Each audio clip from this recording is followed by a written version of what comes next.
معزز سامعین کرام، عزیزان گرامی،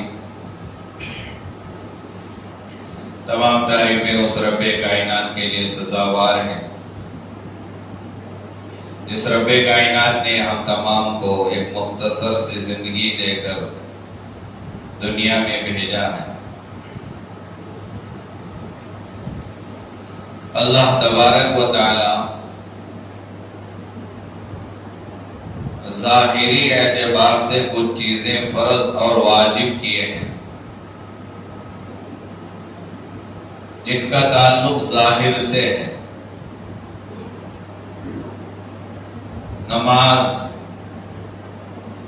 روزہ، زکوٰۃ، حج، یہ فرض ہیں ظاہری اعتبار سے۔ جس طرح ظاہری اعتبار سے کچھ چیزیں فرض اور واجب ہیں، ضروری ہیں، اسی طرح شریعت نے باطنی اعتبار سے بھی کچھ چیزوں کو فرض کیا۔ جس طرح ظاہری چیزوں پر عمل کرنا ضروری ہے، اسی طرح باطنی چیزوں پر عمل کرنا بھی ضروری ہے۔ باطن جس کا تعلق دل سے ہے،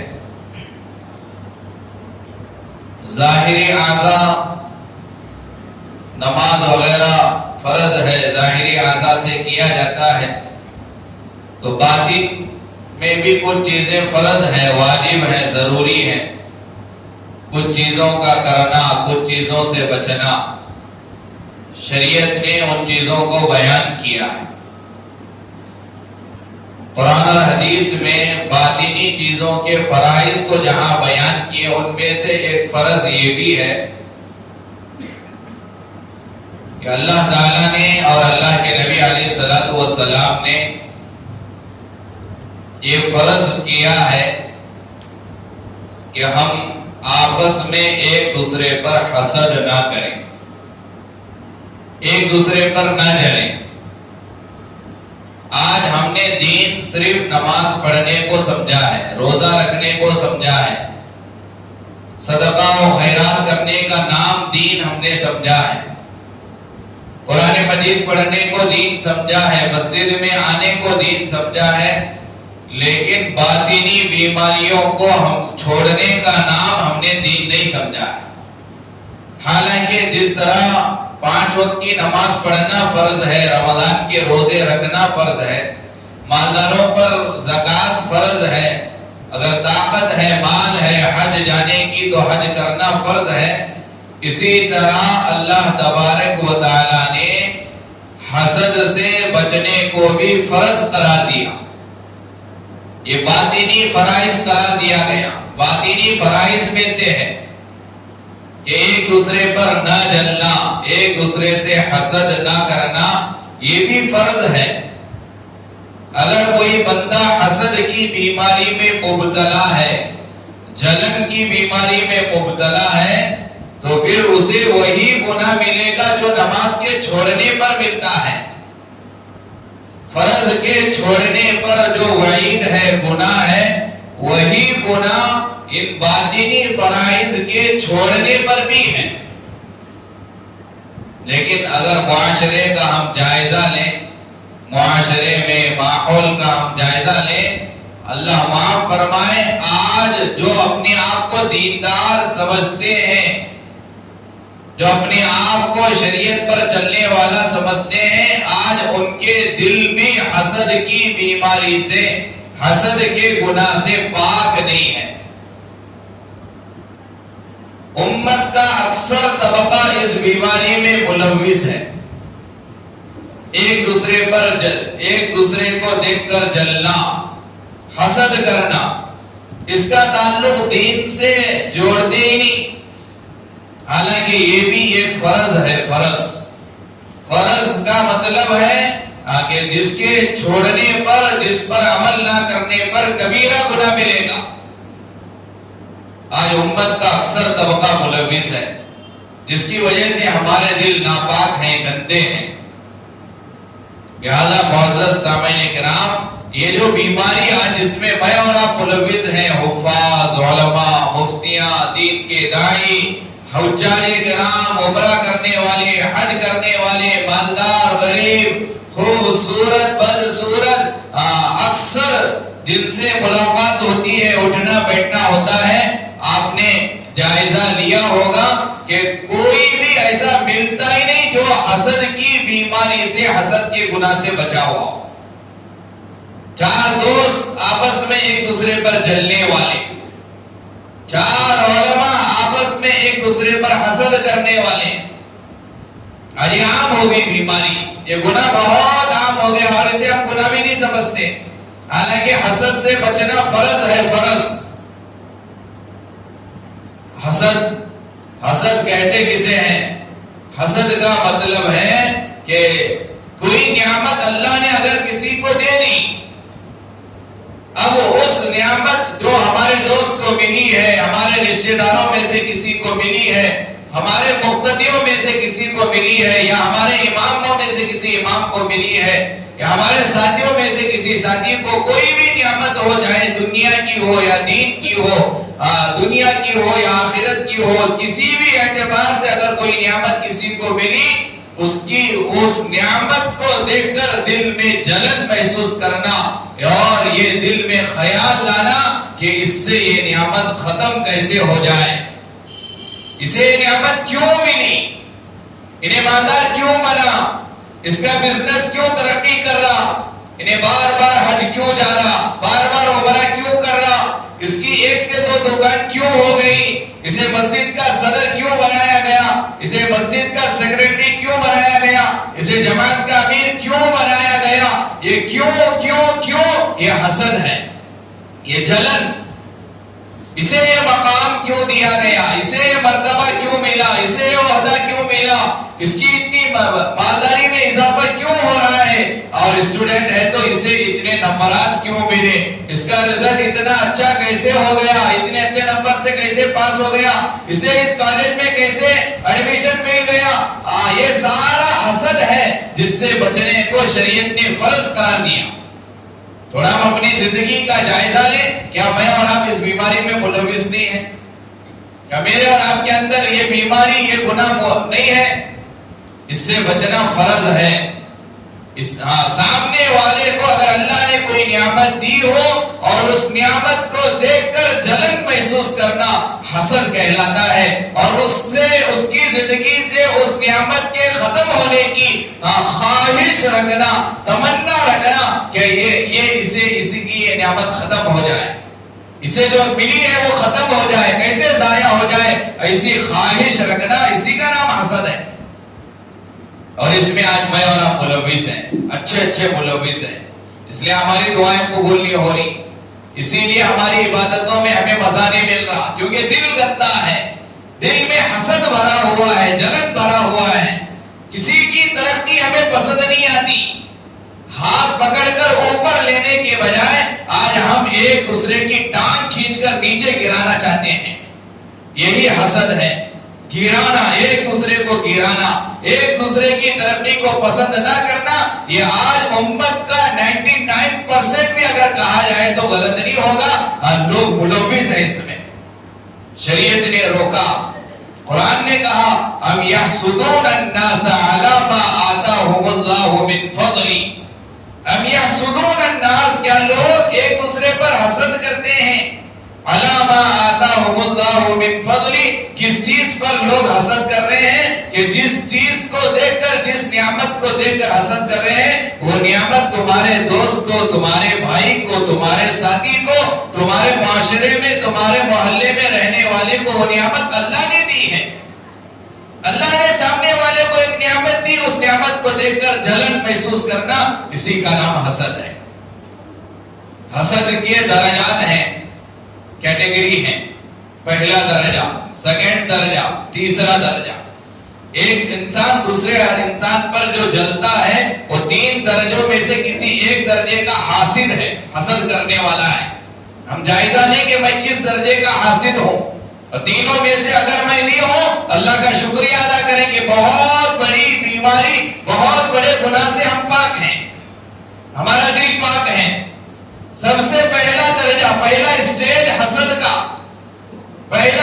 حسد کا علماء نے یوں لکھا ہے کہ پہلا حسد کا درجہ یہ ہے کہ اگر کسی کو کوئی نعمت ملے اور میرے دل میں یہ خواہش ہو کہ یہ نعمت مجھے مل جائے، یہ نعمت مجھے مل جائے، کسی بھی طریقے سے یہ نعمت مجھے بھی مل جائے، اور یہ پہلا درجہ ہے، اسے کیوں ملی اور یہ نعمت مجھے بھی مل جائے۔ اور دوسرا حسد کا درجہ یہ ہے کہ جو نعمت اسے ملی ہے وہی نعمت، اس جیسی نعمت نہیں، وہی نعمت اس سے چھین کر میں لے لو۔ پہلا درجہ یہ کہ جو اسے ملی ہے اسے کیوں ملی، اس پر ایک سوال، یہ حسد ہے، اور ساتھ ہی ساتھ یہ خواہش کہ اس جیسی نعمت مجھے بھی مل جائے۔ مثال کے طور پر اگر کسی نے کوئی بائک خریدی، کار خریدی، تو یہ سامنے والا دوست دل میں یہ خیال پیدا کر رہا ہے، اس کے دل میں یہ جذبات ابھر رہے ہیں کہ بھئی یہ کار اس نے کیوں خریدی، اور ساتھ ہی ساتھ خواہش بھی ظاہر کر رہا ہے کہ اس جیسی کار مجھے بھی مل جائے۔ یہ پہلے درجے کا حسد، اسے یہ نعمت کیوں ملی اور اس جیسی نعمت مجھے بھی مل جائے، اسے پہلے درجے کا حسد کہتے ہیں۔ اور دوسرا اسٹیج حسد کا اس سے بڑھ کر یہ ہے کہ یہ جو نعمت اسے ملی ہے وہ نعمت اس کے پاس سے نکل کر میرے پاس کیسے آ جائے، وہی نعمت، وہی چیز اس کے پاس نہ رہے، وہ چیز میں مجھے مل جائے۔ یہ دوسرے درجے کا حاسد، پہلے درجے سے ذرا بڑا حسد کرنے والا۔ اور تیسرے نمبر کا جو حسد کی بیماری میں ملوث علماء نے لکھا ہے کہ سامنے والے مجھے ملے نہ ملے، سامنے والے کو نہ ملے، جو نعمت سامنے والے کو ملی ہے وہ مجھے ملے نہ ملے اس سے کوئی فرق نہیں پڑتا، لیکن وہ سامنے والے کو بھی نہ ملے، میں نمبر لاؤں نہ لاؤں مجھے کچھ فرق نہیں پڑتا، سامنے والے کا بھی نمبر نہیں آنا، میرا بزنس آگے بڑھے نہ بڑھے مجھے کچھ فرق نہیں پڑتا، اس کا بزنس نہیں چلنا، مجھے صدر بنایا جائے نہ بنایا جائے مجھے کوئی فرق نہیں پڑتا، لیکن ان کو صدر نہیں بنانا، مجھے دیو نہ کو دیو چلتا، لیکن اسے نہیں دینا دیکھو، یہ اعلیٰ درجے کا حاسد ہے۔ اور اسی کے لیے اللہ کے نبی علیہ السلام نے کہا ایاکم والحسد، حسد کرنے سے بچو، ایک دوسرے پر جلنے سے بچو، فإن الحسد یأکل الحسنات، یہ حسد نیکیوں کو ایسا ختم کرتا ہے، ایسا مٹا دیتا ہے نام اعمال سے، کما تأکل النار الحطب، پیارے آقا علیہ السلام نے فرمایا جیسے آگ سوکھی لکڑی کو ختم کرتی ہے ایسے ہی حسد ہمارے نیکیوں کو ختم کرتا ہے۔ نمازیں پڑھ رہے ہیں، روزے رکھ رہے ہیں، ذکر و اذکار میں ملوث ہیں، قرآن مجید کی تلاوت میں ملوث ہیں، صدقہ و خیرات کر رہے ہیں، لیکن ساتھ ہی ساتھ ایک دوسرے پر جل بھی رہے ہیں، حسد بھی کر رہے ہیں، تو یہ نماز کی نیکی، روزے کی نیکی، ذکر کی نیکی، قرآن مجید کی تلاوت کی نیکی، صدقہ و خیرات کی نیکی، یہ ساری نیکیاں حسد کی وجہ سے ختم ہو رہی ہیں، محسوس بھی نہیں ہوتا۔ اور اگر ہم جائزہ لیں معاشرے کا، فرسٹ اور سیکنڈ درجے کے ہم حاسد نہیں، وہ لاسٹ درجے کے حاسد ہیں۔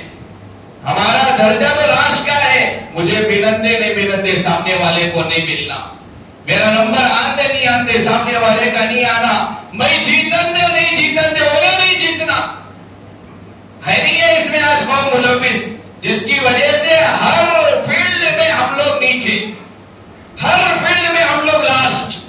کیوں؟ کوئی مسلمان ترقی کر رہا ہے، اس کی ترقی ہمیں پسند نہیں آتی، کوئی مسلمان کو کوئی عہدہ مل رہا ہے کس طرح اسے اس عہدے تک پہنچنے نہیں دینا، اس کے لیے پلاننگ، اس کے لیے مشورے۔ اور ماشاءاللہ بعض حاسدین ہماری قوم میں ایسے بھی ہیں کہ سامنے والے کو اس عہدے سے نیچے اتارنے کے لیے اپنا مال بھی خرچ کرتے ہیں، یہ لو 50,000 اسے وہ عہدہ نہیں دینا، یہ لو مجھے نہیں مل رہا کوئی بات نہیں، لیکن اسے نہیں ملنے کے لیے میرا مال بھی خرچ ہو جائے تو خرچ کرنے کے لیے تیار ہو۔ آج ہمارے معاشرے میں ایسے لوگ بھی حسد کرنے والے ہیں جو اپنا مال خرچ کر کے سامنے والے کو نقصان پہنچاتے ہیں، تو پھر قوم کیسے ترقی کرے گی؟ اور اس گناہ کو ہم گناہ نہیں سمجھ رہے. جیسے میں نے شروع میں بتایا ویسے فجر کی نماز، ظہر کی نماز، 5 وقت کی نماز پڑھنا فرض ہے، اسی طرح ایک دوسرے سے جلنے سے بچنا بھی فرض ہے. نماز چھوڑنے پر جو گناہ اللہ دے گا، حسد کرنے پر بھی اللہ وہی گناہ دے گا. یہ فرض قرار دیا گیا. حسد سے بچنا فرض ہے، فرض. اور آج ہم ملوث ہیں. اور یہ حسد ایک ایسا گناہ ہے، یہ ایک گناہ 2-4 اور گناہوں کو دعوت دیتا ہے. اب دل میں برائی پیدا ہو گئی حاجی صاحب کی، دل میں برائی پیدا ہو گئی کسی ایک نوجوان کی، اب اس حسد کی وجہ سے، جلن کی وجہ سے اب میں اس کی غیبت بھی کروں گا، اس کی چغل خوری بھی کروں گا، اور اس کے اچھائیوں کو چھوڑ کر برائیوں کو بیان کرتا ہوا پھروں گا. لوگوں کے دلوں میں جو اس کی محبت ہے، اس حسد کی وجہ سے میں اس محبت کو ختم کروں گا. یہ سارے گناہ میں ملوث ہونے کی وجہ حسد، جلنا. لہذا یہ حسد پیدا کیوں ہوتا؟ ہمارے دلوں میں حسد پیدا ہونے کی 2 وجہ، 2 چیزوں کی وجہ سے انسان جلنا شروع کرتا. 2 چیزوں کی وجہ سے، 2 بری خصلتوں کی وجہ سے ہمارے دلوں میں جلن پیدا ہوتی، حسد پیدا ہوتی. نمبر 1، حسد پیدا ہونے کی وجہ مال و دولت، دنیا کی محبت کا آ جانا. جس انسان کے دل میں دنیا کی محبت آ گئی، مال و دولت کی محبت آ گئی، عہدے کی محبت آ گئی، منصب کی محبت آ گئی، اس کے وہ حاسد بنے گا، وہ حسد کرنے والا بنے گا. کیوں؟ کیونکہ اس کے دل میں دنیا کی محبت ہے، مال کی محبت ہے. اب اس سے بڑا مالدار کو دیکھے گا، اس سے یہ جلے گا. عہدے کی محبت ہے، اس سے بڑے عہدے والے کو دیکھے گا، وہ جلن محسوس کرے گا. اس سے اچھی کار کوئی خریدے گا، اسے دیکھ کر یہ جلن محسوس کرے گا. اسی لیے سب سے پہلے چیز حسد پیدا اس کے دل میں ہوتی ہے جس کے دل میں دنیا کی محبت ہوتی ہے، مال و دولت کی محبت ہوتی ہے، عہدے کی محبت ہوتی ہے. وہ جلن محسوس کرے گا اپنے سے بڑے مالدار کو دیکھ کر، اپنے سے بڑے عہدے والے کو دیکھ کر. اور دوسرا حسد پیدا ہونے کی وجہ یہ ہے کہ جس کے دل میں کینہ، کپٹ، بغض، کینہ، کپٹ، بغض رہے گا، وہ دوسروں کو دیکھ کر جلے گا، حسد کرے گا. اور جس کے دل کے اندر دنیا کی محبت نہیں ہوگی، کینہ کپٹ سے جس کا دل پاک ہوگا، وہ دوسروں کو دیکھ کر نہیں جلے گا، وہ حسد نہیں کرے گا، وہ دوسروں کی ترقی پر وہ پریشان نہیں ہوگا، غم زدہ نہیں ہوگا، وہ دوسروں کی ترقی کو دیکھ کر خوش ہوگا. میرا بھائی ترقی کر رہا ہے، کسی اور کی ترقی کو دیکھ کر خوش ہونے کا نام حسد نہیں ہے، اسے رشک کہتے ہیں. رشک، رشک کرنا. اوہو فلاں عہدے پر یہ بندہ چلے گیا، اب خوشی ہو رہی ہے، تو یہ حسد نہیں ہے، یہ رشک ہے. رشک، اسے عربی میں حسد نہیں، غبطہ کہتے ہیں. رشک کرنا، سامنے والے کی ترقی کو دیکھ کر خوش ہونے کا نام رشک کرنا. لہذا اس بیماری سے بچنا کیسا؟ اس بیماری سے بچنے کے لیے سب سے پہلی چیز، اگر کسی کو اللہ نے نعمت دی ہے، جو نعمت مجھے نہیں ملی، اگر میرے دل میں حسد پیدا ہو رہی ہے، حسد کی بیماری میں میرا دل ملوث ہو رہا ہے، سب سے پہلے دل میں ایک خیال لانا کہ سامنے والے کو جو اللہ نے مال عطا کیا ہے، عہدہ عطا کیا ہے، منصب عطا کیا ہے، مجھے جو نہیں ملا جو سامنے والے کو ملا، اگر میں حسد میں مبتلا نہ ہوں، میرے دل میں یہ خیال میں لاؤں کہ اللہ نے دیا ہے، یہ اللہ کی حکمت ہے، یہ اللہ کا فیصلہ ہے. اسے اللہ نے مال دیا، مجھے مال نہیں ملا، یہ اللہ کا فیصلہ ہے. اللہ نے اسے خوبصورت بنایا، مجھے نہیں بنایا، اس کی خوبصورتی کو دیکھ کر میں کیوں جلوں؟ اللہ نے بنایا ہے. اسے صدر بنایا، اللہ نے مجھے صدر نہیں بنایا، تو یہ اللہ کا فیصلہ ہے. لہذا اللہ کا فیصلے کا تصور میں لانا، بار بار لانا.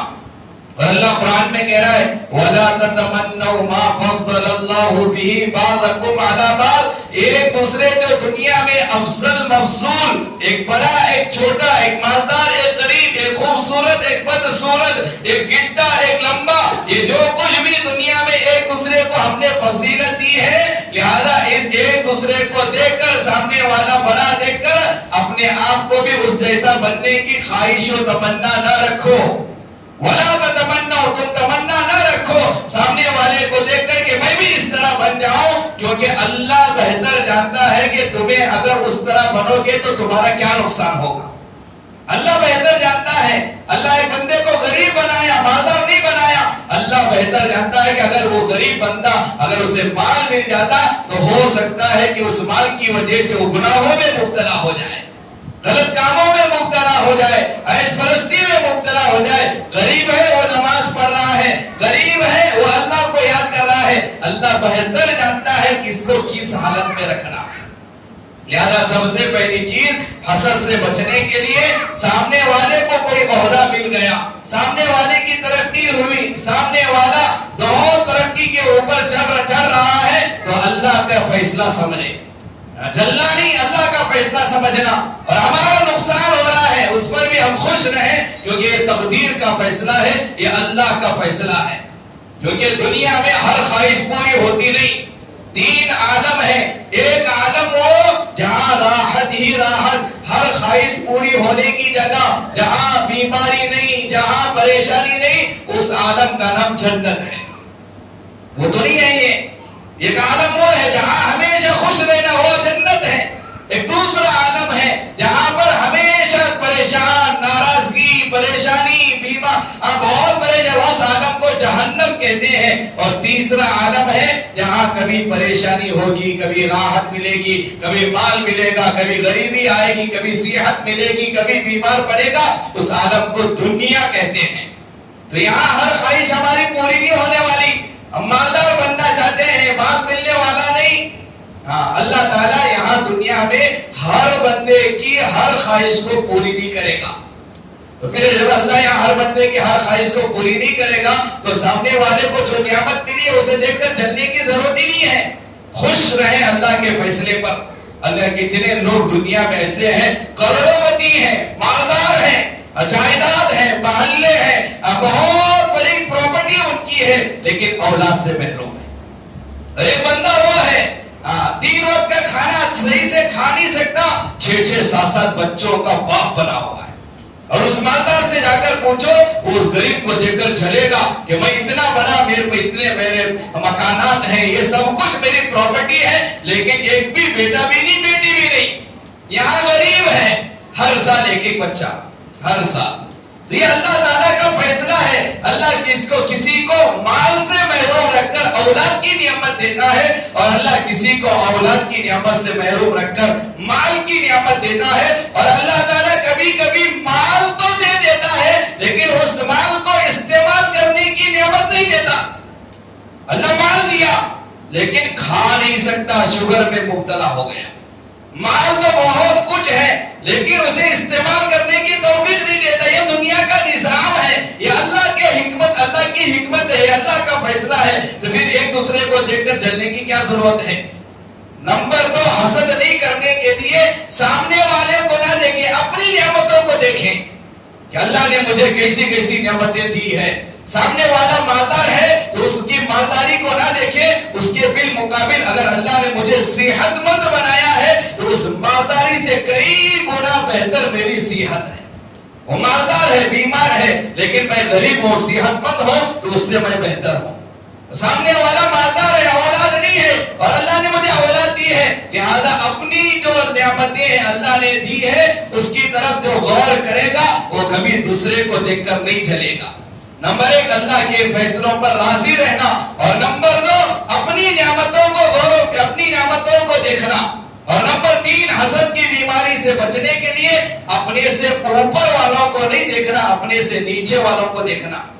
میرے سے جو نیچے والے ہیں ان کو دیکھنا، اپنے سے اوپر والوں کو دیکھیں گے وہ جلتا رہے گا، وہ حسد کرتا رہے گا، لہذا وہ سکون اور اطمینان کی زندگی نہیں گزارے گا. ہمیشہ اپنے سے کمتر لوگوں کو، نیچے والے کو دیکھنا. حضرت عبداللہ بن مبارک رحمت اللہ علیہ کا واقعہ لکھا ہے. حضرت عبداللہ ابن مبارک رحمت اللہ علیہ پہلے ایک ایسے محلے میں جا کر کرائے کے گھر لیے جو محلہ مالداروں والا محلہ تھا، الیاس محلہ تھا، سب مالدار والے مالدار تھے وہاں محلے میں. تو حضرت عبداللہ ابن مبارک خود لکھے ہیں کہ میں جب اس مالدار کے گھر میں، محلے میں کرائے کا گھر لے کر میں وہاں جب بسنے لگا، میرا دل غمزدہ رہتا تھا، میرے دل میں پریشانی رہتی تھی. اس کی وجہ بھی حضرت نے لکھا ہے کیونکہ میں بھی ایک انسان ہوں اور انسان کی فطرت ہے جب ایسے لوگوں کے درمیان میں رہتا ہے جو ہمارے سے اچھے ہیں، اچھا کھا رہے ہیں، اچھا پہن رہے ہیں، ہمارے سے اچھے اچھے مکانات ہیں، ظاہر بات ہے دل کے اندر ایک مایوسی چھا جاتی ہے۔ حضرت عبداللہ ابن مبارک رحمت اللہ علیہ اپنا مکان بدل کر غریب محلے میں جا کر بسنا شروع کیے۔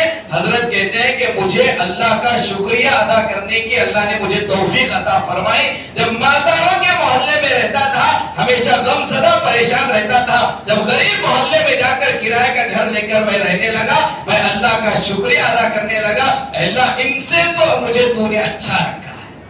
تو جو اپنے سے اوپر والوں کو دیکھے گا وہ جلے گا، حسد کرے گا، جو اپنے سے نیچے کے لوگوں کو دیکھے گا وہ جلے گا نہیں، وہ حسد نہیں کرے گا، وہ اللہ کا شکریہ ادا کرے گا۔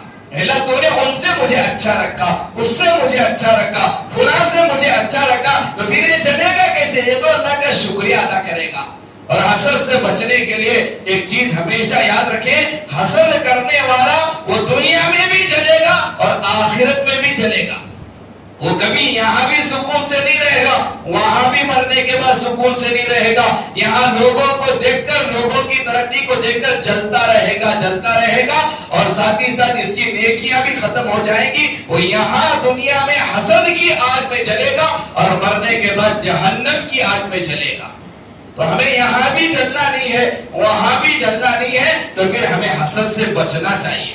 حضرت سفیان ثوری رحمت اللہ علیہ سے کسی نے پوچھا امام اعظم ابو حنیفہ رحمت اللہ علیہ کے بارے میں آپ کی کیا رائے ہے؟ امام اعظم ابو حنیفہ رحمت اللہ علیہ کے بارے میں تمہارا کیا خیال ہے؟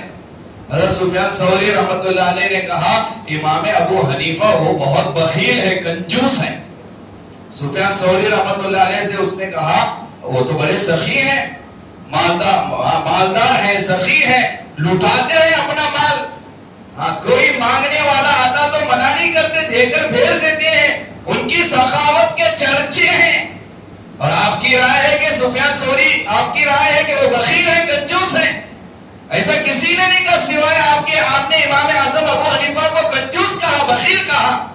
تو سفیان ثوری رحمت اللہ علیہ نے کہا کہ میں امام اعظم ابو حنیفہ کو کنجوس اور بخیل اس لیے کہہ رہا ہوں کیونکہ امام اعظم ابو حنیفہ اپنی نیکی کسی کو دیتے نہیں، اپنی نیکی کسی کو نہیں دیتے، وہ نیکیوں کو اپنے پاس ایسے جمع کر کے رکھے ہیں، کسی ایک کو نہیں دیتے، کیونکہ ان کا ایک اصول تھا امام اعظم ابو حنیفہ رحمت اللہ علیہ کا کہ جب وہ بیٹھ جاتے تھے کسی مجلس میں، اس مجلس میں کسی کو یہ حق نہیں تھا کہ وہ کسی کی برائی بیان کرے، غیبت کرنے کی کسی کو اجازت نہیں تھی، خود بھی کسی کی برائی نہیں بیان کرتے تھے، اور کسی کو بھی ان کی مجلس میں کسی کی برائی بیان کرنا، کسی کے تعلق سے حسد ظاہر کرنا، اس کی اجازت نہیں تھی۔ اس اصول میں امام اعظم ابو حنیفہ بڑے سخت تھے، اسی اصول کو سامنے رکھتے ہوئے سفیان ثوری نے کہا بڑے بخیل ہیں، کسی کی برائی بیان کر کے اپنی نیکی اسے اٹھا کر نہیں دیتے۔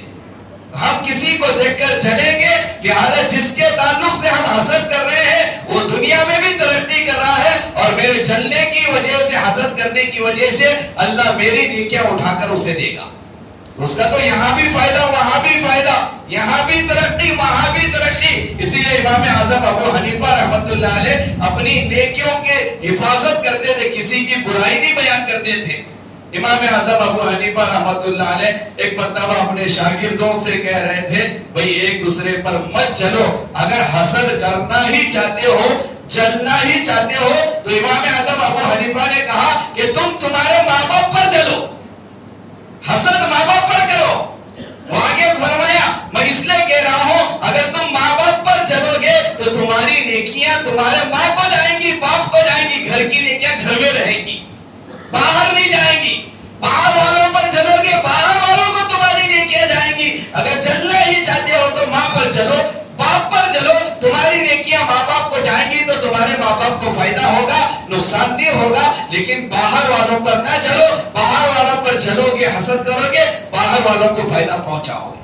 ایک بڑے بزرگ سے کسی نے کہا کہ بھئی فلاں آدمی آپ کی برائی بیان کر رہا تھا، وہ ہمیشہ تم پر جلتا ہے، حسد کرتا ہے۔ اب جیسے ان بزرگ نے سنا تو مجلس کے ختم پر جو جلتا تھا، جو حسد کرتا تھا، جو برائی بیان کرتا تھا، اسے تحفے میں کوئی چیز لے جا کر دے کر آئے. لو بھئی یہ تحفے میں تمہیں دے رہا ہوں، اور تحفہ دے کر واپس آئے. اب بزرگ سے کہا اس بولنے والا، وہ تو تمہاری برائی بیان کرتا تھا، تم پر جلتا ہے، دنوں رات تمہارے اوپر حسد کرتا ہے، اور سن کر تم بجائے اس سے لڑنے کے، جھگڑنے کے، الجھنے کے تحفہ دے کر آئے. تو بزرگ نے کہا کہ کل قیامت کے دن وہ نیکیوں کا تحفہ مجھے دے گا، اور وہاں میں اسے کوئی تحفہ نہیں دے سکتا. میرا اتنا بڑا محسن ہے، میرے اوپر اتنا بڑا احسان کر رہا ہے کہ قیامت کے دن باپ ماں بچوں کو ایک نیکی نہیں دے گی، بیٹا ماں کو ایک نیکی نہیں دے گا، ویسے عالم میں وہ مجھے نیکیاں دے گا، وہاں میں اسے کوئی تحفہ نہیں دے سکتا. تو میرے دل میں خواہش پیدا ہوئی کہ یہی دنیا میں کوئی تحفہ دو تاکہ اس احسان کا بدلہ یہی میں چکا دوں. لہذا کسی پر چل کر اپنی نیکیوں کو برباد نہیں کرنا چاہیے. حسد کی بیماری سے اللہ تعالیٰ مجھے اور آپ کو بچائے. اللہ عمل کی توفیق نصیب فرمائے. آمین. وآخر دعوانا